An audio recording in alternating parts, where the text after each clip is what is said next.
First of all, let me wish a blessed and holy Easter to everyone. Easter time brings joy, peace, happiness, etc. May Jesus shower his choicest blessings, love, and peace on this Easter day. Resurrection narratives have developed gradually in the church. We know that it is the experience of the early church, indeed, a faith experience. The earliest confession of faith we see in first letter of St. Paul to the Corinthians, chapter 15, verses 3 to 7. Four fundamental facts about resurrection are confessed there. Jesus died, Jesus buried, raised, and appeared. The later narratives are developed based on this. There are two types of narratives: empty tomb narratives and resurrection appearances. In all the four Gospels, we can find these two types. They emphasize two aspects of resurrection. Empty tomb reveals the identity of the person. That means the same person who died and buried is risen, while apparition shows difference of the person. Even though he is the same person, he is entered into a different condition of life. In the first reading from the book of Isaiah, chapter 60, verses 1 to 7, Isaiah casts a magnificent vision of Zion's future, full of life and prosperity. The people of Jerusalem have suffered through the darkness of a lengthy exile. However, God has not punished them to destroy them, but to redeem them. Now, the time of their redemption has come, and it is time for them to receive the light, Yahweh. On Easter Day, the new light, the risen Jesus, has redeemed the whole world. The joy and peace received through the risen Lord can be reflected in the mouth of Hannah in the second reading from 1 Samuel chapter 2, 1 to 10. Hannah's song is a song of thanksgiving for Yahweh when she takes Samuel to the temple on complaints with her promise to God. Hannah's song serves as a model for Mary's Magnificat when she is pregnant with Jesus. The birth of Samuel introduces a bright period in Israel's history. The last word of this song, anointed, in verse 10b, points to Messiah, Jesus Christ in the New Testament.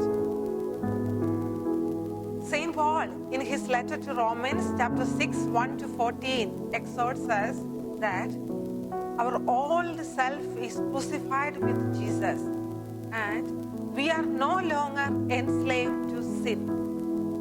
We walk in newness of life with the risen Jesus. Then, coming to the gospel passage of today, Gospel of St. John, chapter 20, verses 1 to 18. In chapter 20, verses 1 to 10, we see an empty tomb narration, and in verses 11 to 18, we see an apparition to Mary Magdalene.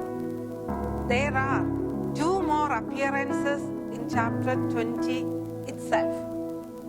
In his apparition, nobody recognized him. Recognizing the risen Lord is not possible through the physical eyes. However, it is made experiential, either through the word or through the signs. In our passage, Jesus calls Mary through the word. She recognized the risen Jesus when he pronounced her name, Mary. It opened her eyes. Sign is the breaking of the bread. That sign is the sacrament in the church, that is Holy Eucharist. The word and the sacrament are the means by which the risen Lord is recognized.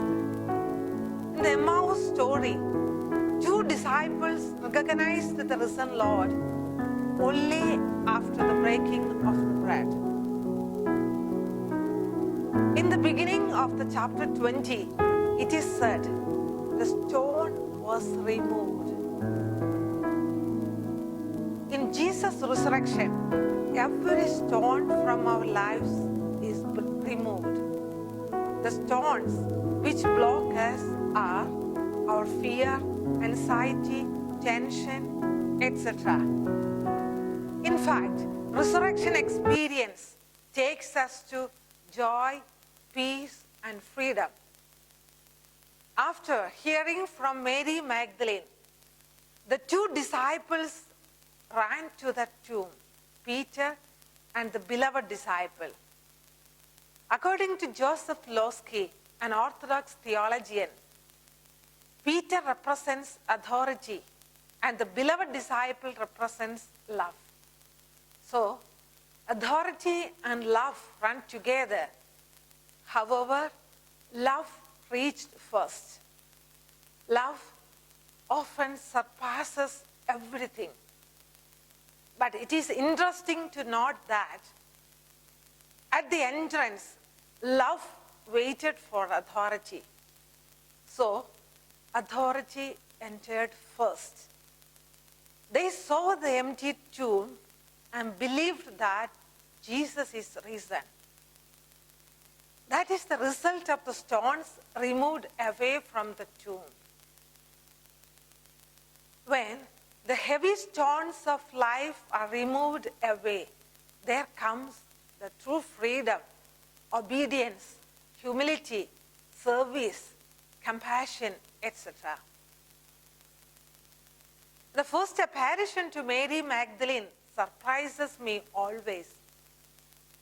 It is her love that brought the risen Jesus back to the tomb again.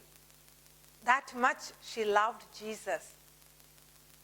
It is significant that it is Mary Magdalene who is the first one to see the risen Jesus, and she received a title, an apostle to the apostles.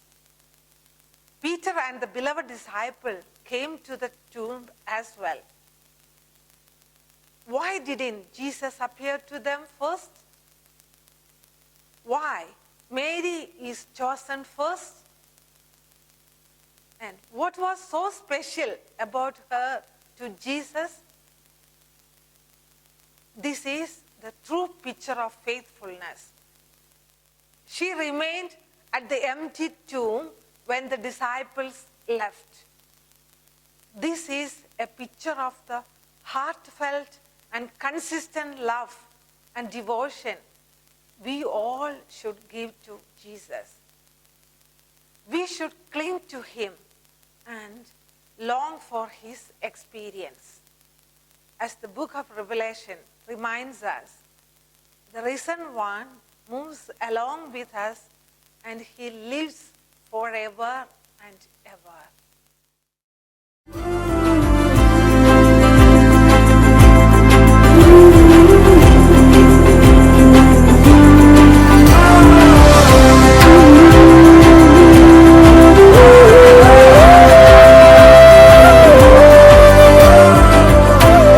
Ruha vibes.